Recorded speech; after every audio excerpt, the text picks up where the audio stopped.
going on in Facebook land, LinkedIn, and YouTube? Thank you guys for rocking with us. We got a brand new episode of the Authority Hour. My name is Earl. I'm the managing partner at Tax Erasers, where we help you double your wealth by halving your tax liability. That's my man, Jesse. Absolutely. And from Bullseye Consulting, where we focus on turning your business into yeah. Yeah. Turn your business into a yeah. My brother Jesse is going to help you create processes and streamlines to grow your capital while getting your time back. So that's what he's big on. And then we got our guy Ronnie, suited and booted. Ronnie, tell the folks what you do. What's up, man? I'm Ronnie Haskins. I own RH Auto Brokers, where we allow people to get the vehicle they want without ever going to the dealership or wasting a Saturday. Nice and simple. And that's blue. Look, guys, we are here because we hate marketers. Look, can't stand them. Ronnie, talk about how much you love marketers. They're your best friends, right? Well, I like to clarify that statement. Like, I have nothing inherently against marketers. I feel like marketers serve a great purpose, and I'm late to the game on it. But what I have never been able to do is make money using the marketer. So we three decided we're going to get together and figure out how to do it.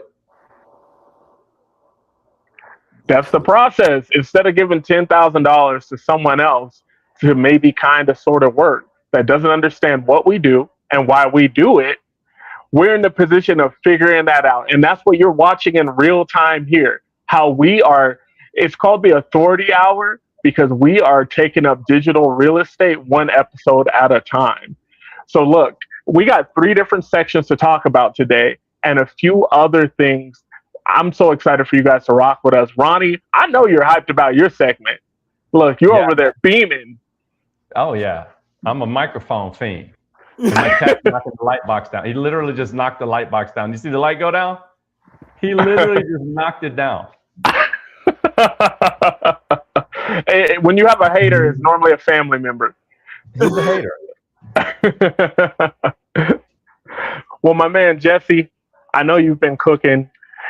Absolutely doing incredible with the business arm. And it's great that you brought us together to build this and build Freedom Media Group, which is going to be the arm to allow us to help our clients build digital brands, make a whole bunch of money working with you as the business coach as well. And then when they make money, I'm going to come in and help them mitigate that tax liability. And sometimes you got to buy vehicles to mitigate that tax liability. Ronnie's going to make sure we never, ever step to a dealership. And Ronnie has a great mastery of personal finance as well. So he's always putting his clients in the best position. So look, we're a 3-headed monster with 6 brains. They're not ready for it. Ready, well said, ready. Brother. Yeah. Yeah. So Ronnie, I thought we would start the show off with you because you have such a great relationship with AI and what you've been learning. We all use AI. We all win and fail on the daily basis using it. But I know you've been really locked in on trends, what different content creators are doing. And I would love to get your thoughts on it. Well, let's talk about this, right? So the first thing I'm going to bring up is, we're researching right now, right? So we're trying to figure out how we want to do these episodes and how we want to produce content. So if you're out there thinking about producing content for your own business or your own lifestyle, building your own personal brand, here's what we found out by doing research this week. And the first thing is the pillar and spoke repurposing engine. Have you guys heard of that? Absolutely not. Put us on. It says creators no longer build one-off social posts. The trend is producing one hero piece of long-form content like a video podcast or a YouTube essay and using it as the hub. You can split that 1 30-minute episode into 3 short clips, reels, shorts, TikTok, 1 image carousel, key takeaways, and 1 text post newsletter. And this, what they're saying, this will keep your channels fed without causing burnout from the creator. Man, so that's a lot of that's a lot of opportunity. Like how does someone go about like sequencing that so that it actually makes sense and gets them to not only through the awareness stage, but actually to talk to their prospect? What it says in number 2 is video first and YouTube search domination. And, you know, for our podcast, we never even had a thought about making just an audio only podcast. But what they're saying is audio only podcasting is rapidly giving way to video first production. So platforms like YouTube and Spotify are reporting a massive audience growth, specifically in video podcasts consumed on mobile and TV screens, dude. I could believe it. That's why we're all getting better at lighting. You know, we got to hit those angles. And it's interesting because I've definitely seen on Netflix different podcasts that I follow on Spotify. And now I can see them there. I'm like, wow, now I can watch them and I can see the different things they're doing and how they really feel. And psychologically, it makes me feel closer to those personas and those characters. You know, it makes me like the guys I'm supposed to like more, and it makes me dislike the guys that I'm supposed to dislike more. Skip Bayless. So that makes sense. That's powerful. I would love for you to keep going and keep expanding on that, on how this works. So, all right. So if you're at home and you're going to do something, here's one of the applications. Treat audio as a secondary asset extracted from your primary video shoot. So get the video shot, and then you can extract that and still put it on Spotify if you want. But also think about putting it on there with the video. Like there's a way to put these podcasts on Spotify, Apple, all of them, including the video. Record it with clean framing, simple studio lighting, and clear visual hooks. That's the first step, is what it says. Yeah, and you know, platforms like Riverside, you can actually record the video form of a podcast through it and extract the audio and post it to the platforms as well. So like Apple Music, Spotify, YouTube Audio, like all of the main hubs, they're all accessible through Riverside. So that's a resource to capture the content and to distribute it. Yeah, yes, I think iHeartRadio is on that bad boy too. So we got to make sure not to forget them, because every time I look, we got more followers on there for the other podcasts as well, which is the asset class. Feel free to hop on there as well. And we can't wait to have Ronnie as a guest over there to be able to talk about his business, the ins and outs. And on that show, we teach people a different asset each class, how they stack together, and how to take actionable steps to make more money and pay less on taxes. How dope is that? So Ronnie, what you're telling me is basically people are taking long form, creating fans, chopping that up, creating more fans with that, and then they're building like a pipeline of future clients that want to buy stuff from them. Is that basically what you're saying? It's not even talking about getting people to buy. It's just talking about how to put out the content. You know, it's basically a list of how to put out the content. So, and you said it last week, you said we need more clippable moments. You know, it's not just a sermon where we're reading a manuscript and teaching people like right now. Yeah, unfortunately, everybody's not a nerd like us, where they could just lock in and consume a bunch of information because they want to apply it and they want to scale up. Some people's brains don't work like that. They need excitement. They needed to clip around. They need to hear me, then hear Jesse, then hear you again, then hear Jesse. And that's the only way they're going to stick in. So, yeah, we're working on it, keeping it clippable. I got more. So it goes into the next ring. Number 3, AI as a co-pilot, not the presenter. Top creators are using AI extensively, not to generate fake scripts or synthetic voices, but for back-end productivity, ideation, automated multicam editing, auto-generating captions, show notes, and SEO transcripts. The application for that is use AI tools for administrative legwork so human energy can focus entirely on authentic delivery and storytelling, which is what we're saying, right? Like, you don't want to watch me reading an AI script. You want to actually hear what I have to say. Right. So Ronnie, I know you've been like heavy on content since 2018. At what point did you start allowing AI to assist with the ideation? I think from the very beginning of when I started it. So I can't really give you an exact date, but I had to change the culture in my company. So what I went to was, all right, guys, when we're dealing with ideation, if we're dealing with addressing an issue or whatever, even if we think we have the right answer, our culture is going to be, let's go ahead and take it to AI just to back up what we're talking about and to speed up our thinking. Sometimes we already have the right answer, but we just want to check it and see if there's anything we're missing or we have any blind spots. Sometimes we get stuck. Have you ever found yourself stuck? Like, I can't figure this out. Right. Sometimes you put it down and don't come back over 6 months. What we're doing now is like, we're stuck. Let's take it to AI. Let's see what it has to say just to get those juices flowing again. Not to replace us, but to definitely speed up the data process rate of what we already have in our brains. So I know with my clients, I've seen resistance to AI for like the fear of it taking over, you know, people's ability and whatever. Have you experienced any resistance from your folks as you've encouraged the usage and leveraging of AI?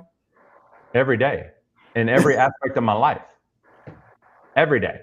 You know, it's like, we just want to read the newspaper and ride a horse. I understand.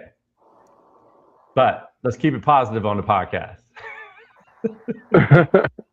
You know, it's so funny that you say that, because we see this happen time and time again throughout humanity. You know, when Henry Ford really was first starting to get cooked, people were fighting him on it. They're like, it doesn't even make sense.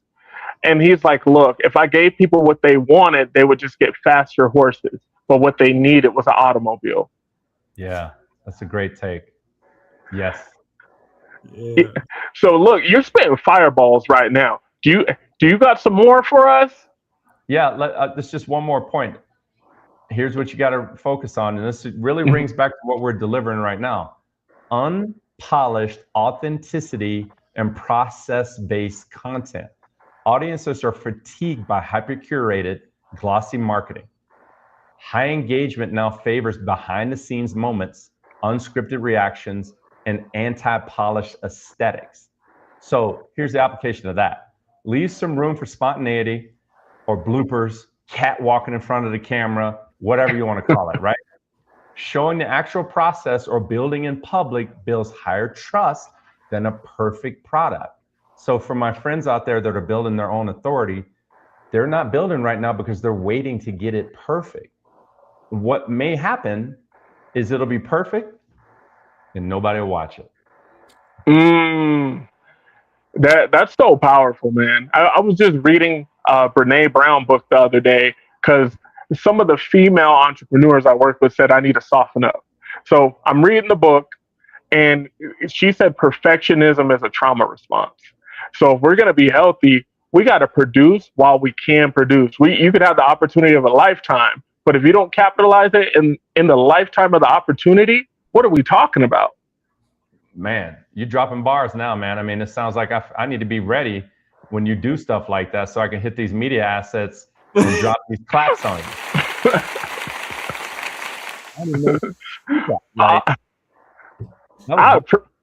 I appreciate you, my guy. You know, we do a lot of reading. We have a lot of fun on the other podcasts too, where Jesse and I drop those Don DeMarcos on each other. DeMarco, hot fire, hot bars. And speaking of hot bars, I know Jesse's his topic really intersects with where you just left off. And being a real business coach, where he doesn't just start with mindset, he starts with KPIs, he starts with workflows.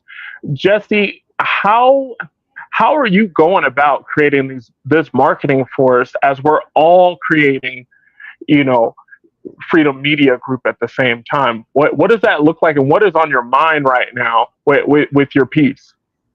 Man, so when we talk about the challenges that we've experienced with working with marketing companies, I've seen it with my clients all too often. You know, they're spending $3,000 a month with a marketing company and it's not bringing back anything.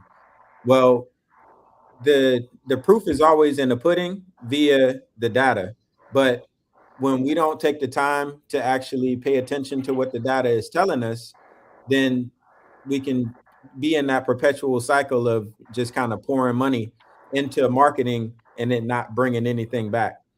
So as we're talking about providing value through this platform and building an audience, it's important that there are metrics in place in order for us to remove any emotional components of our analysis so that we're continuing to dial in the clippability of how we're engaging with each other, because that's one of the desired outcomes of how we're engaging with each other, is to be able to clip the content and to be able to multi-purpose it in various different ways. Well, one of the things that assists in giving us that context to what actually is resonating is through the data. So what I want to do is for us to have a little conversation about the data points that we feel matters the most when it comes to measuring the outcomes of what it is that we're doing each week. So first and foremost, when I think about reach in the context of how wide and far is any piece of content that we're putting out actually achieving, like how many people are we actually seeing to begin with? When y'all think about that as a metric, how valuable or invaluable do you see that as a factor to measure reach? Well, before we give you an answer, bro, you were dropping some phenomenal game, and I hope they were catching it. It kind of makes me think of that Bill Copeland quote. You have to have goals, otherwise you're running up and down the soccer field with nothing to show for it. So by us using these KPIs and metrics, all the sacrifices and hard work that we put into this is going to be measurable, which means we could scale it, which means we have a course and a criteria for success. So thank you so much for giving that to us. So Ronnie, what do you think about his comments there on us looking at outreach, connection, comments, and whatnot? Which KPIs do you think are most important for content creation? Well, just basically what I think and not what I know is I love it because the first thing I'd be measuring is activity. Like you can't just put one video out, measure it, and then close up shop because nobody watched it. I feel like, one of the KPIs that I like to use is in my everyday life is how much activity that I actually put towards it, and consistently putting it out there. So once you have that, that information set, then you can actually measure its performance. YouTube does this. So when I started building my channel in 19, I remember it telling me there's not enough data for us to give you any analytics at all. It took a long time before now I can go in and tell you like this many people were watching. Here's the reach. Here's how long they watched the video. Here's when it fell off. Here's where you can make improvement. All these things Jesse's talking about as far as measuring those KPIs, it's right there for us to take for free. Absolutely. Absolutely. So when you say that activity, is that like in the context of how much content is being released within a period of time? I'm talking about that. Yeah. Consistently showing up Monday night at 7:00. For sure. For sure. And then obviously as the consistency creates the content, then we're measuring how effective that content is resonating with our intended audience by how many people that it's actually reaching, right? I think so. I mean, reach to me, I can tell you I'm the lowest person on the totem pole to be talking about it because I don't really understand what that means and how you quantify it and capitalize on it. So maybe you can school me on that. You got any more info on reach that you've researched? Yeah. So when it comes to the reach, so first off, determining what the market demographic is. So for example, with your business, Ronnie, you want to reach people here in Colorado Springs primarily, or Colorado. You don't necessarily, yeah. for the car to actually sell the car, right? So when we start talking about reach, you don't get much value for having a whole bunch of reach in the Philippines.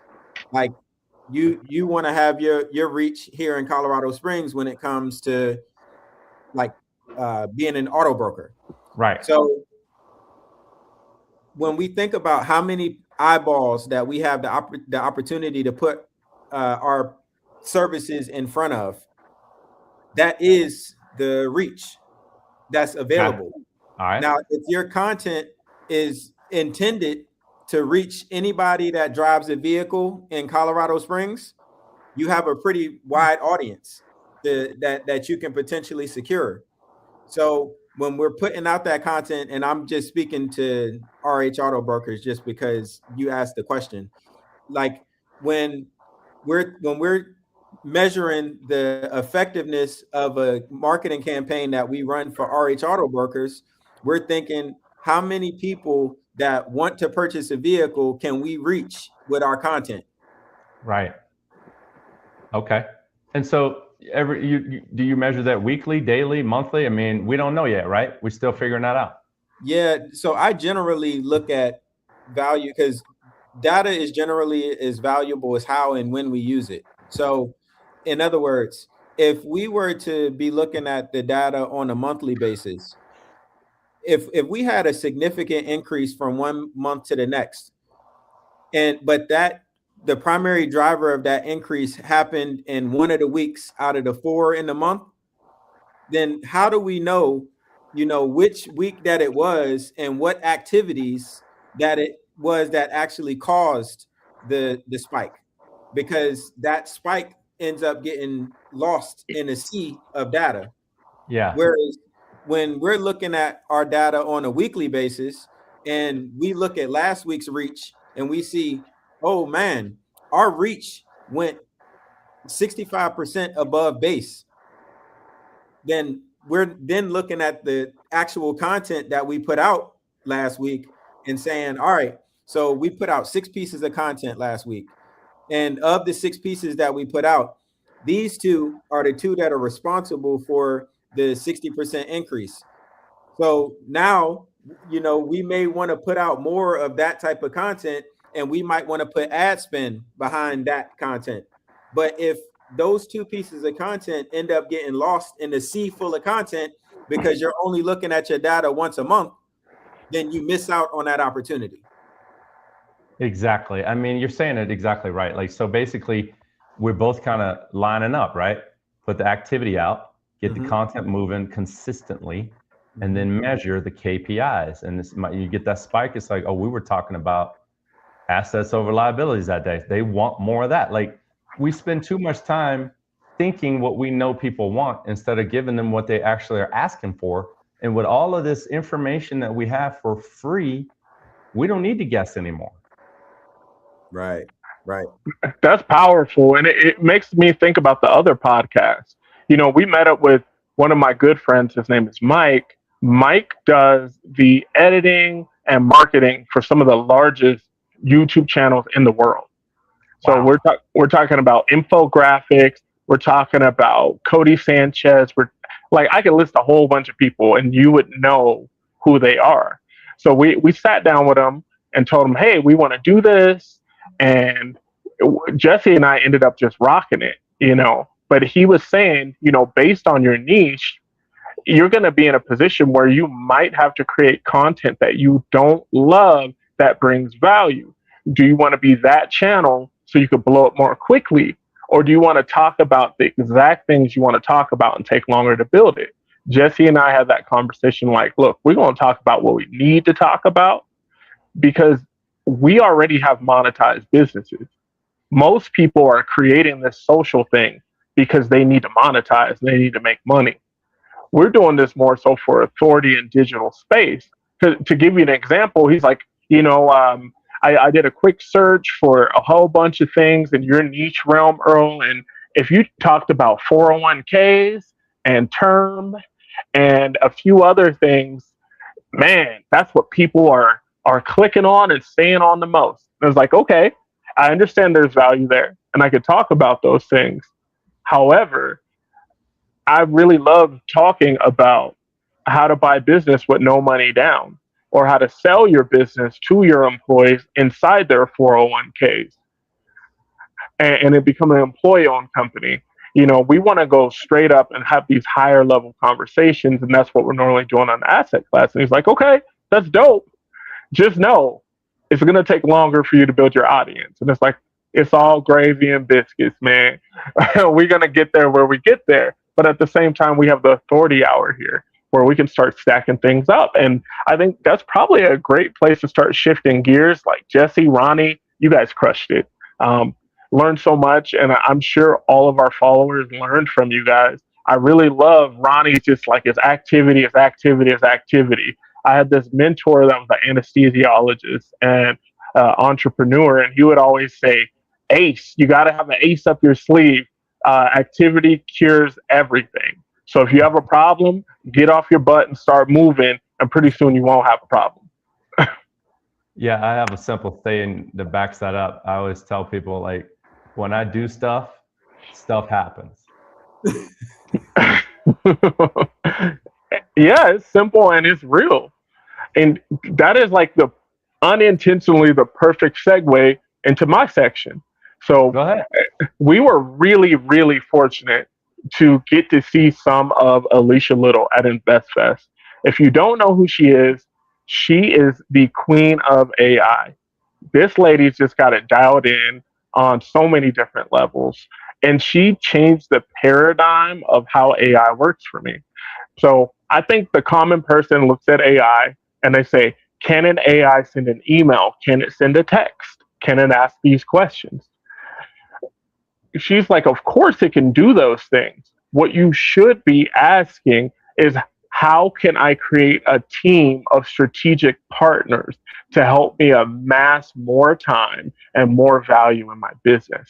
I was like, wow, that's very different than having a plug-in and saying, hey, respond to these emails saying I'm out of the office. Go ahead. You got to go deeper than that, like, because we all want that team. So continue. Okay, so this kind of leans into Jesse's lane, where we're building teams with specific job descriptions. So the first thing that she did that blew me away, I had no idea ChatGPT could do this. So ChatGPT has the best memory so far out of all these different LLMs, learned language models. And what she did was say, hey, ChatGPT, I am super nervous. I am going to be at this event, and I would like to maximize my ability to sell my products. I want you to create an expert in SEO. We're going to name him Sean. Sean has a deep understanding as a world-class SEO specialist on how to build brands, how to scale them, how to make marketing campaigns, how to do the typecasting for YouTube. And he always makes sure that I'm using my authentic voice in a way that keeps people watching. I was like, oh my goodness, this is crazy. So she's outlaying this prompt, and then she's like, make sure to remember this, to lock it in and never forget it. And when I ask for Sean, that you're going to bring him up, and then he's going to get to work for us. So I sat back and said, wow, it's that simple that we have a gentle AI where you can literally create an employee for yourself. You can just prompt out exactly who would be the best person for that job through job description. And then you can utilize them. And one of the key things that she did, one of the things I learned from Tony Robbins, the quality of a person's life is a direct correlation to the quality of questions that they ask. So stay curious. You have to stay curious, and you have to go past the surface level where you're using AI like a search bar, because there's already a Google search bar. There's a DuckDuckGo search bar. However, if I am asking AI, I would like to build a team of 6 different agental agents that are going to help me build my business. What are the 6 job descriptions that you think I should use? And then it's going to give it to you. And you're like, I want to make sure that you're operating. So this is another key factor. the more descriptive that we can be in a prompt, the better AI can respond to it. So outside of creating agents, which now your mind's probably thinking, dang, I can create an agent for every single job and I could have a team of 10 and I can use them accordingly. It's also using modes. So she said, I would like to create a mode where you act like a genius that is in the 0.001 percentage of the population with a understanding of different concepts where you apply them in a unique manner that makes me stand out. Wow. She calls that Yeah. genius mode. And then she Yeah. also creates human mode. She's like, you're so good at doing this job, but this definitely sounds like a machine learning based system wrote it.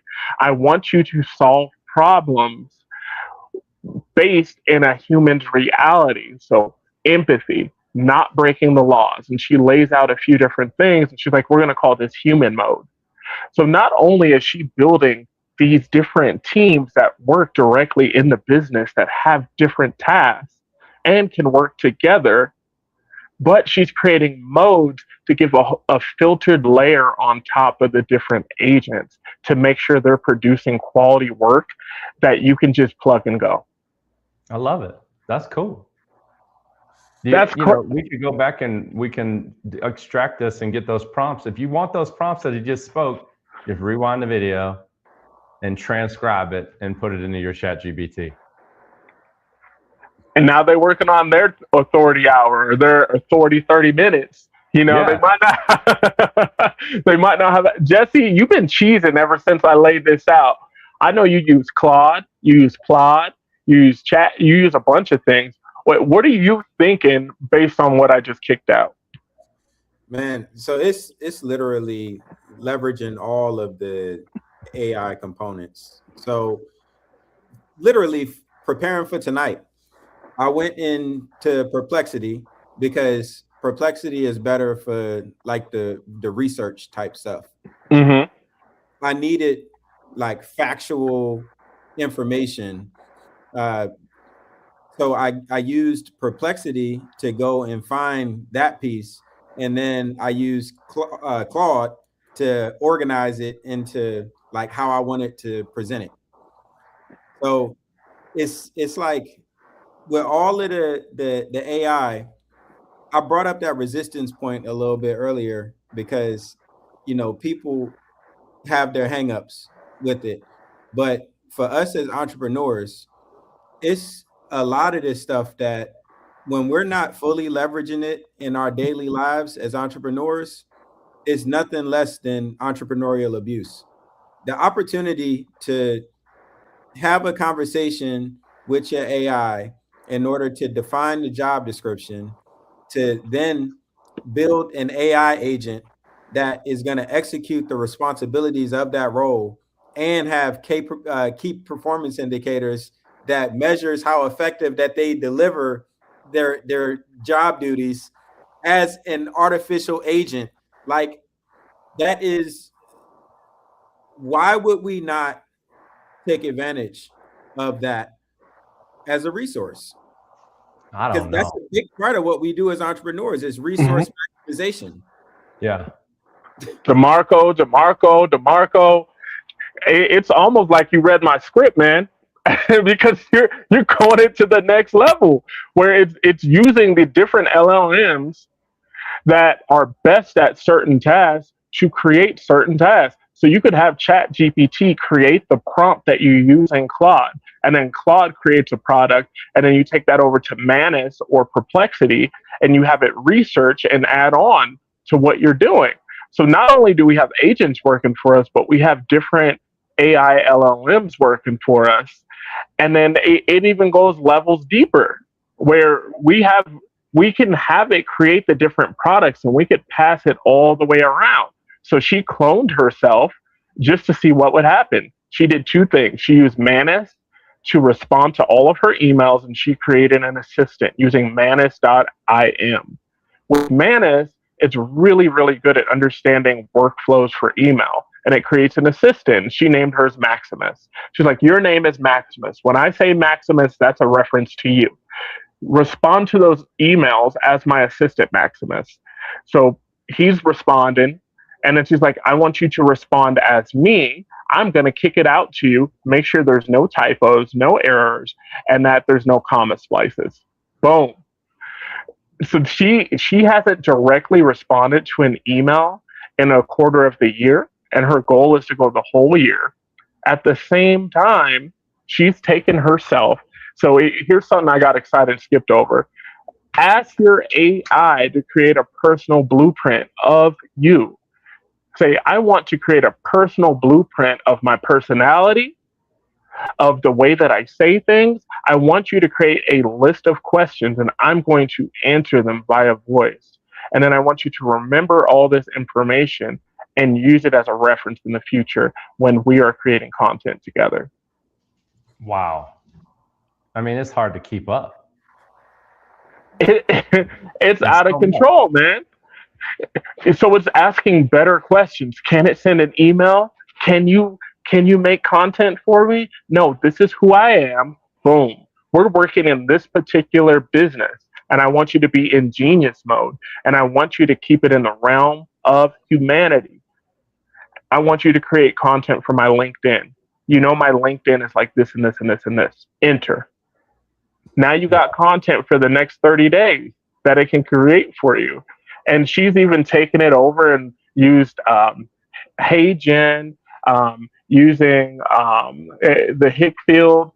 There are these different AIs that can create high quality videos where you can clone yourself. You go to 11 Labs, you talk into it for 5 minutes. It can pick up your twang. It can pick up the way you say certain words. Boom. Now you don't even have to speak anymore. You can use that 11 Lab to be able to speak for you. And then she uses her AI clone in some of her content. Of course, some of it is her. And she split tests it to see how people respond. And she was like, 3 years ago, people were not okay with seeing her AI clone. Now they're like, oh, it's her AI clone and I'm learning. Yeah. Man. Yeah, the word is and, yeah. So Ronnie, you've actually been using like virtual AI assistants already. You've already like built the team in that regard. What's your experience been like your hands-on experience been like with that? And so I use it's evolving. So I use Marbleism right now. I have an executive assistant that's Eva. She goes through my email every day and reminds me if something's hot. I don't know about you guys, but email has become one of these things where, especially like if you email me on a Friday after 3, there's a chance I never see your email because I don't really check it that much on the weekend, but Eva never sleeps. So she's like, hey, you got a lead, or I need you to respond to this. And so then I was like, this is cool that you responded and told me about that on Saturday. Thank you, Eva. But I got another problem. I'm gonna forget about what you told me on Saturday. So now, Eva, I said, Eva, how can we address this? You know, sometimes I don't have all the answers and I'm like, well, let me use this big, beautiful brain. How can you help me? And she's like, how about I set a schedule and give you a reminder every morning at 9 and bring you up to speed on whatever has happened the last few days or whatever you might have forgotten about and nudge you into making sure you're taking care of this.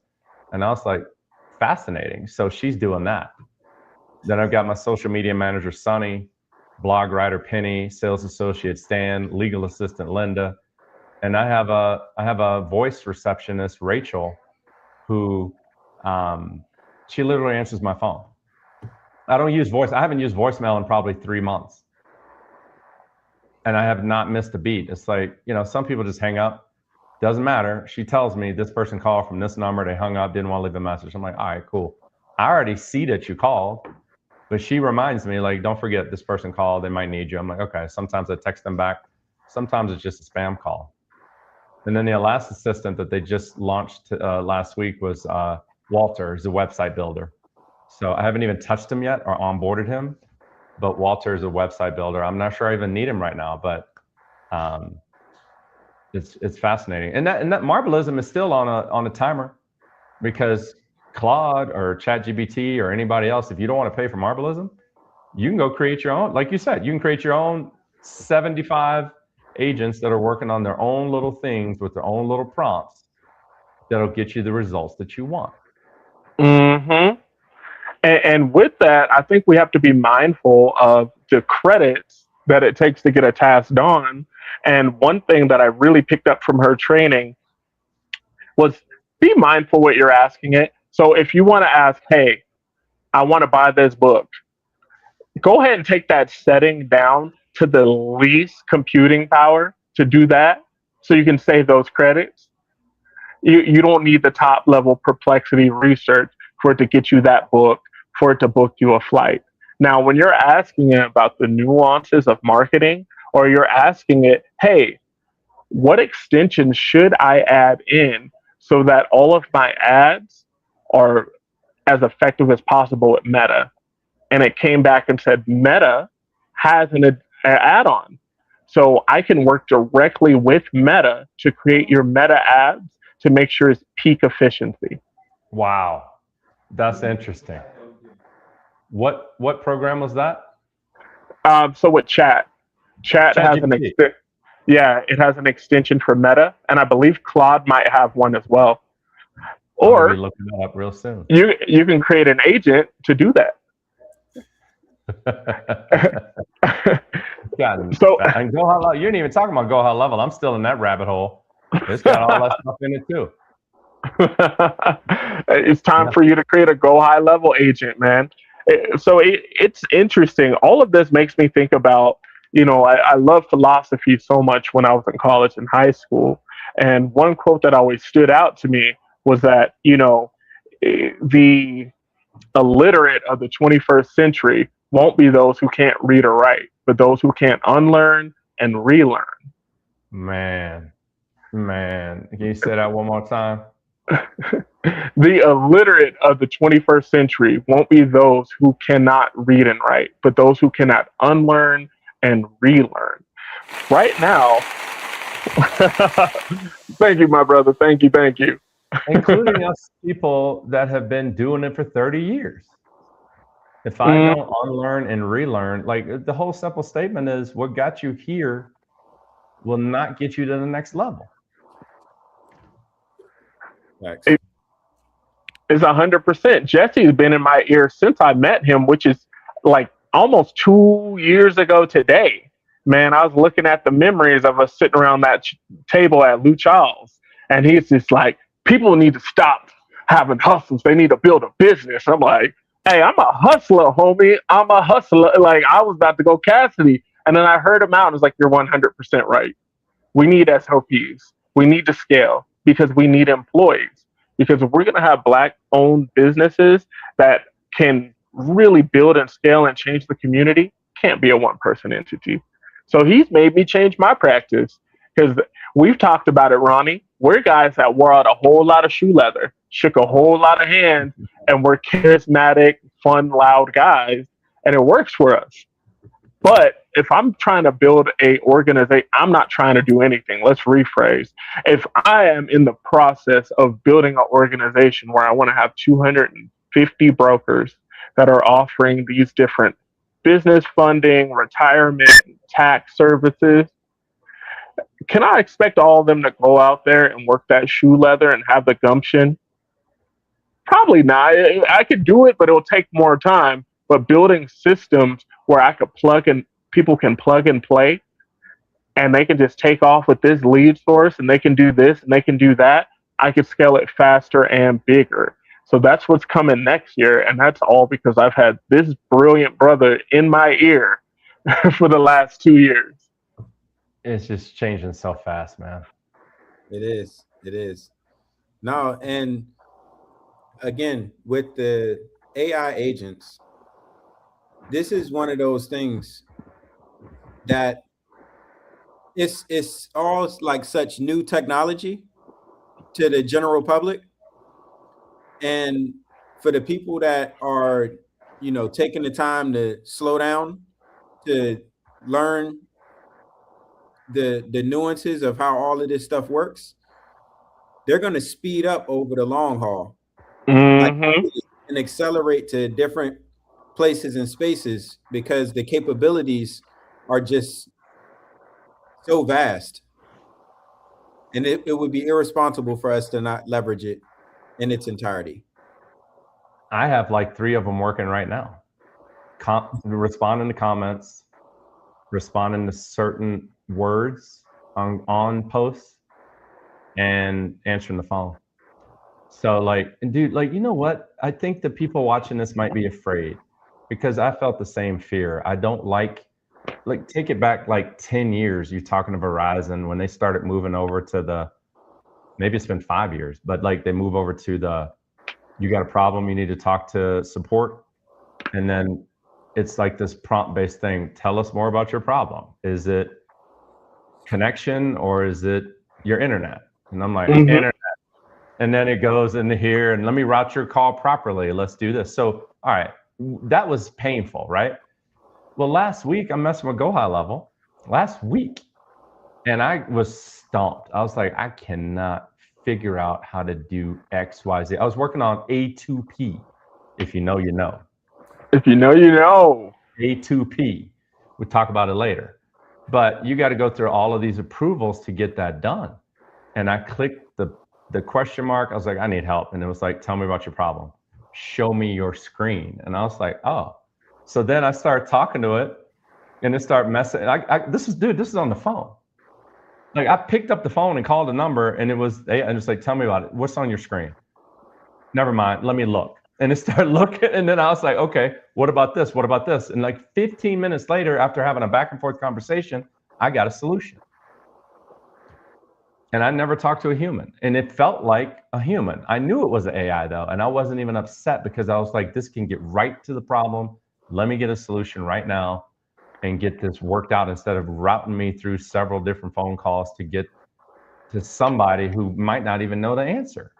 Right. Absolutely. So it's kind of like we are shifting. I know I read this book maybe 2016, and it was written, I don't know, in 2010. And it was basically saying that we have surpassed the information age. That happened up until 2005. iPhone was created. We are now in the conceptual age.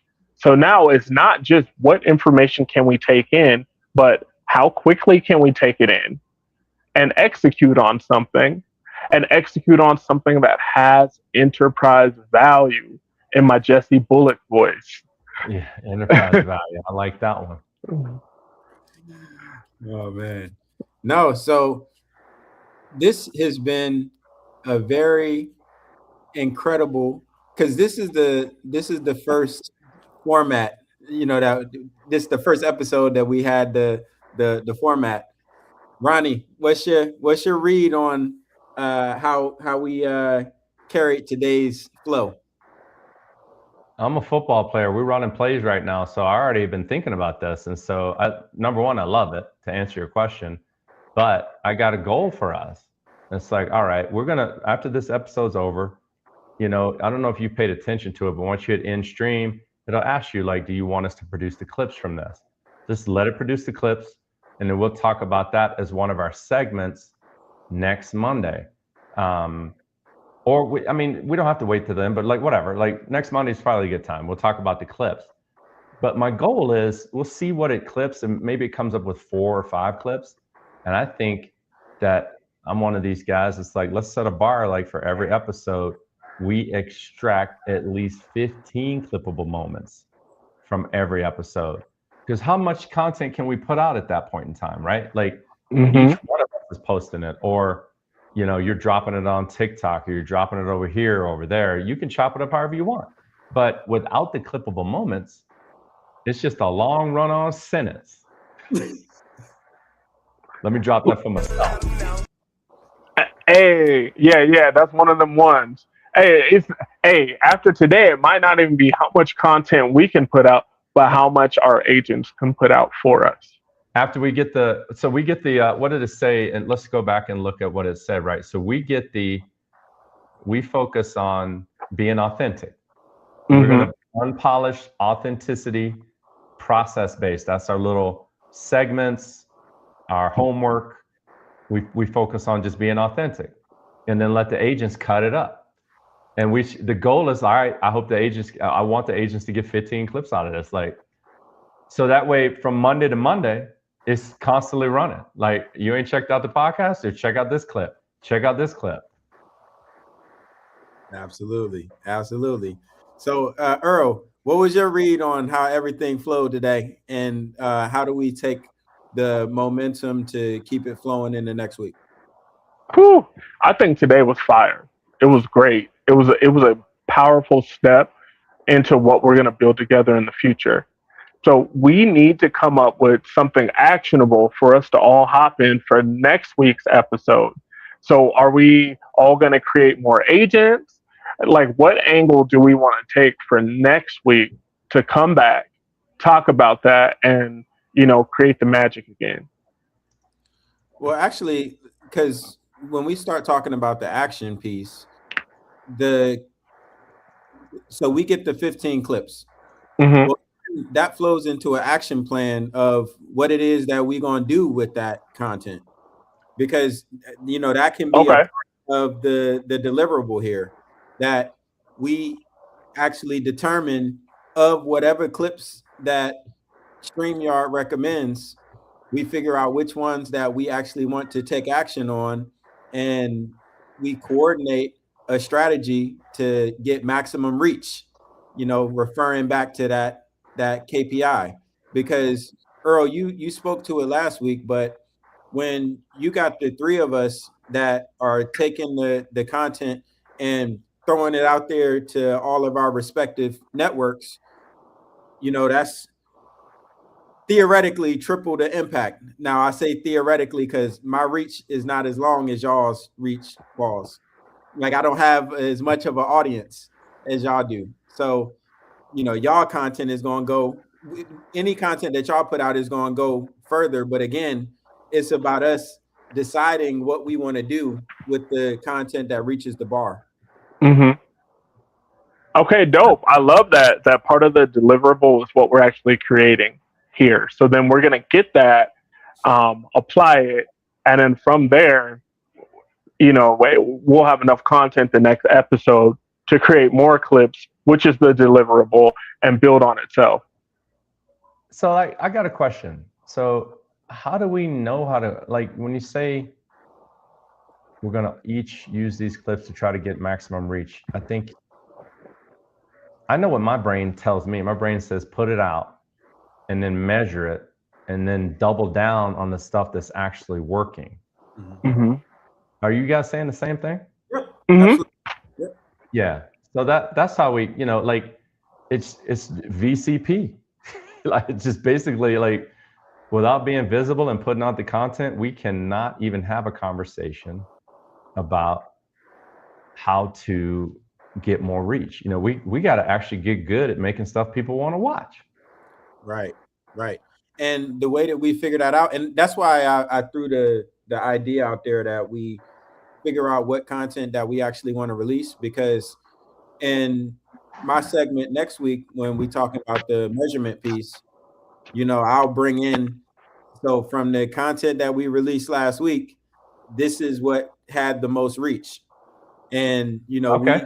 we're looking at that type of analysis each episode, because that conditions a behavioral pattern for those that are on this journey with us, to not only just be putting the activity out, but actually assessing how that activity is producing to refine the activity accordingly. I love it. That's cool. What about our homework for next week? Yeah, you cooking with hot grease. So homework for next week. Well, he talked about the deliverables. Is each person also going to come up with a new small segment next week that we'll have? So we're going to look at the clips that we end up sharing. You're going to do the measurement on it. And then we're going to have a discussion of moving forward or what we're learning.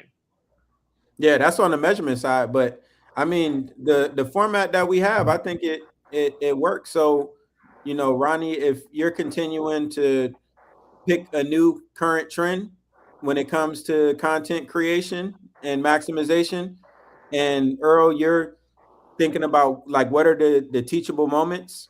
What are the new, because you educated us specifically on the AI component this week.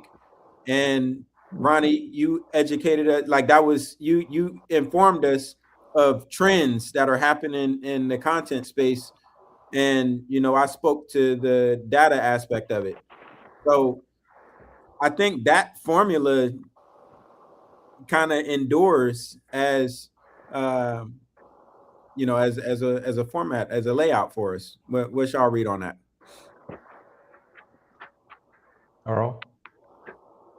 I think it can work, but I also I don't want to put words in Ronnie's mouth, but it sounds like he's kind of saying, what's the specific direction that we're going to go for next week? Last week was really clear what our homework was.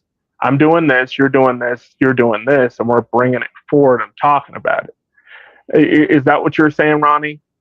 Like, what's the homework? I think it's great talking to you guys. Just had this thought. I'm so happy I put the lights up, dude. You know why I did that? Because I had the camera facing the other way. It's dark. It's dark. I said I would have been in the black hole. So anyhow, but I had to put that work in.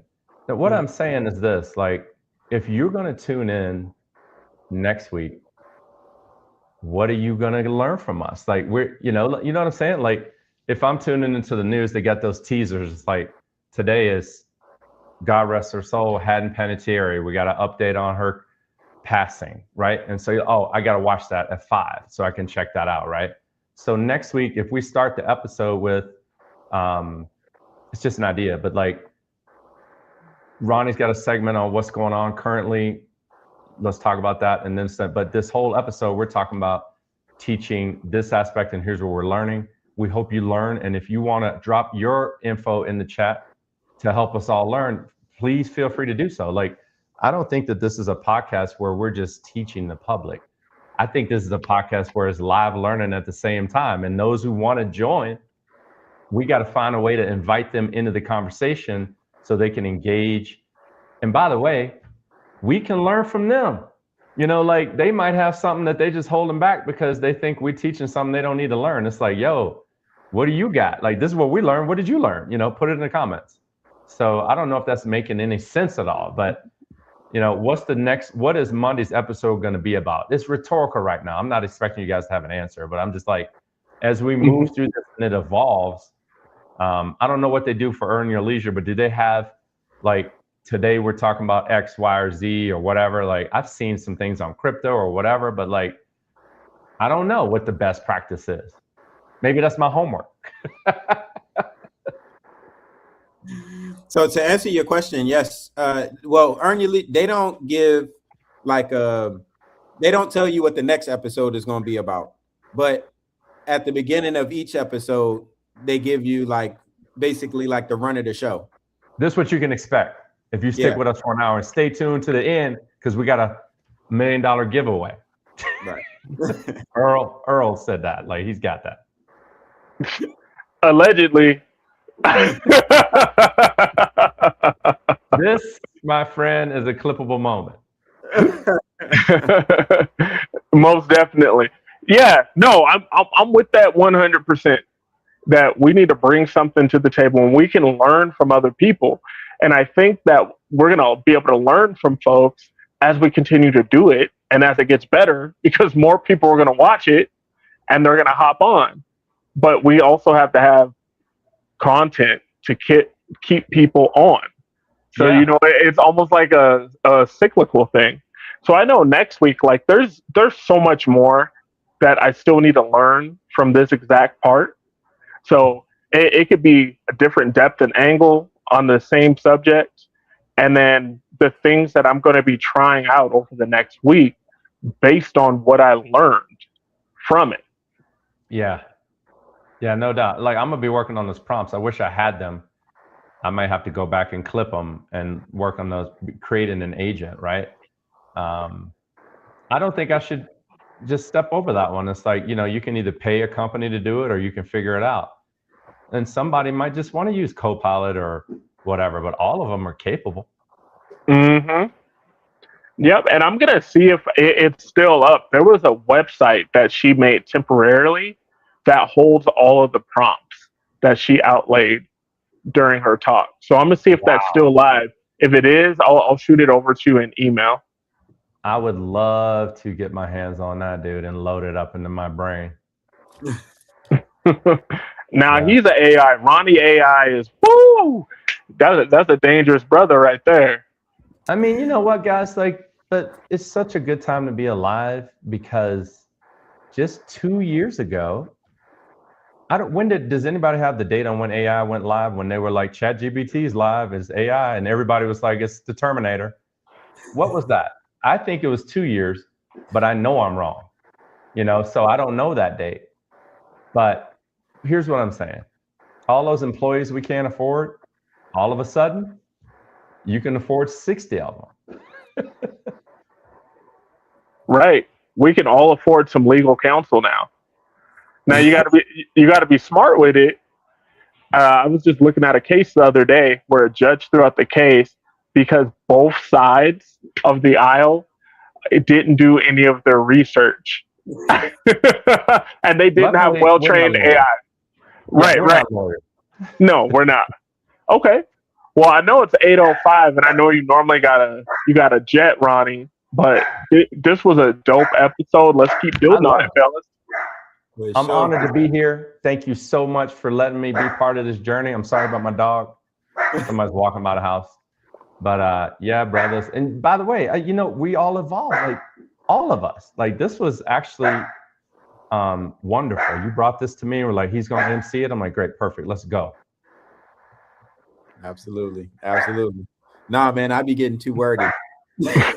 I mean, me and you both did. Like me and you were doing a 1-hour podcast that seemed like 8 hours. Like it was like people are like, I ain't got 8 hours. It's like we were only talking for 10 minutes. Like, oh, y'all were talking for like 8 hours with no clippable moments. Delete. Like well, fortunately, you guys gave me the opportunity. He just threw it out there. I was like, okay, let's do it. And fortunately, I got a brain that works in clippable moments. Yeah. Cool, man. So I can't wait to see what we get out of this episode so we can actually use it. And what I'm going to do is download it. I'm going to be posting them. I'm not going to, I don't sit still. So once I see them, you're going to see them. Okay. Yeah. Tag me in it, brother. Let's get it. Sure. Everybody. All right. Good stuff. All right, gentlemen. All right. Thank you for listening to our. Oh, you can take us out? No, you're the one, Jesse. Okay. All right. So, man, from an idea to wanting to not keep that idea limited to a text thread, we have evolved to a whole platform with the focus of building brand authority. And in the world with so much going on, there's so many reasons for people to be distracted in other areas. So for those who have continued to, kind of lock in or that are just finding out about us, we do not take your attention for granted. We greatly appreciate you. Thank you for listening. This has been the Authority Hour.